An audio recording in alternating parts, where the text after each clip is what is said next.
کیا، بلکہ قرآن کو نہیں، سارے نبیوں کی چھوٹی بڑی کتابوں کو صرف رمضان میں نازل کیا۔ آپ صلی اللہ علیہ وسلم سے پہلے کسی امت کو اللہ نے رمضان کے روزے عطا نہیں کیے، چونکہ اللہ نے اپنے شہزادے کے لیے اس مہینے کو چھپا کر رکھا۔ جس طرح ہفتے کے دنوں میں جمعے کو حضور کے لیے چھپا کر رکھا تھا، اللہ نے حضور صلی اللہ علیہ وسلم اور آپ کی امت کو عطا فرمایا، اسی طرح رمضان کا مہینہ اللہ نے نام رکھ کر اس امت کو عطا کیا۔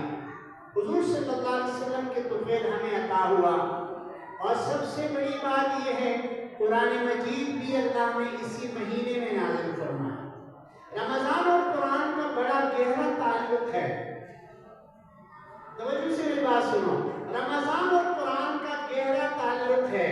رمضان کے روزوں کے بارے میں اللہ نے فرمایا لعلکم تتقون، میرے بندو روزے میں نے اس لیے فرض کیے تاکہ تمہارے اندر تقوی پیدا ہو جائے۔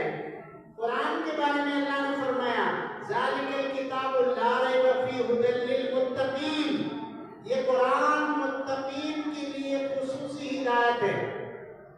رمضان تقوی پیدا کرتا ہے، مسلمان متقی بنتا ہے، قرآن مجید تقوی والوں کے لیے خصوصی ہدایت رکھتا ہے اپنے اندر۔ اور یہی چیز ہے بھائی، یہی چیز ہے قرآن کے دنیا میں نازل کرنے کا۔ اللہ نے قرآن کو نازل کرنے کا مقصد انسانوں کی ہدایت، انسانیت کی رہبری، انسانیت کی رہنمائی بتائی ہے۔ اس رہنمائی سے زیادہ فائدہ آپ اٹھاتے ہیں جو متقی ہیں۔ اللہ جی، یہ سب کے لیے ہدایت اور رہنمائی ہے۔ رہنما کون ہے؟ لقد کان لکم فی رسول اللہ اسوۃ حسنہ، لوگوں قرآن رہنمائی ہے اور نمونہ میرے نبی کی ذات ہے۔ بات ختم۔ آج مسلمانوں کو اس بات کی تاکید کرنے کی ضرورت ہے، اس بات کو سمجھانے کی ہمیں ضرورت ہے کہ ہم قرآن اور محمد صلی اللہ علیہ وسلم کو 100% ادب دینے والے بنے۔ قرآن اللہ کا کلام ہے، اللہ قرآن کے ذریعے مجھے اور آپ سے کلام کرتا ہے، لیکن افسوس اس بات کی ہے کہ قرآن پاک کی کما حقہ پہچان، اہمیت میرے اور آپ کے اندر، مسلمانوں کے اندر نہیں آ رہی، اور اس کی بہت بڑی وجہ ہے۔ حضرت عبد الوہاب رحمۃ اللہ علیہ فرمایا کرتے تھے دنیا کے مسلمانوں کا سب سے بڑا مسئلہ کھانے کا نہیں، پینے کا نہیں، کپڑوں کا نہیں، جگہ کا نہیں، مسلمانوں کا سب سے بڑا مسئلہ غلط یقینوں کی زندگی ہے۔ اس کی غلط یقین کو ٹھیک کر کے اللہ کی ذات کا درست یقین اس کے اندر اتارنے کی ضرورت ہے۔ ہمارا سب سے بڑا مسئلہ یہ ہے کہ ہم اس یقین کے اندر بڑے کمزور ہوئے ہیں۔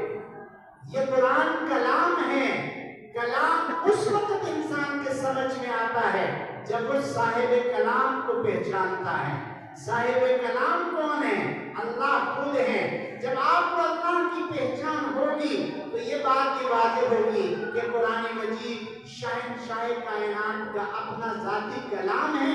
جس طرح اللہ کی ذات عظیم ہے، اکبر ہے، اعظم ہے، اسی طرح اللہ کا کلام بھی اعظم ہے، اکبر ہے، عظیم ہے، انسانوں کے لیے ہدایت کا ذریعہ ہے۔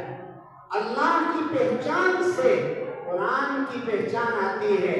جب تک انسان اللہ کو نہیں پہچانتا، میرے پیاروں، پھر قرآن کو سمجھنا بہت مشکل ہے۔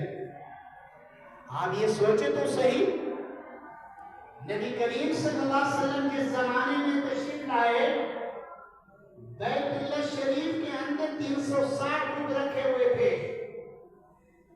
اتنی بڑی گناہ، اتنے بڑے شرک، اتنے بڑے کفر اس زمانے میں جاری تھا، لیکن اللہ نے اس کا نام شرک کا زمانہ نہیں رکھا، اللہ نے اس کا نام کفر کا زمانہ نہیں رکھا۔ اللہ نے اس زمانے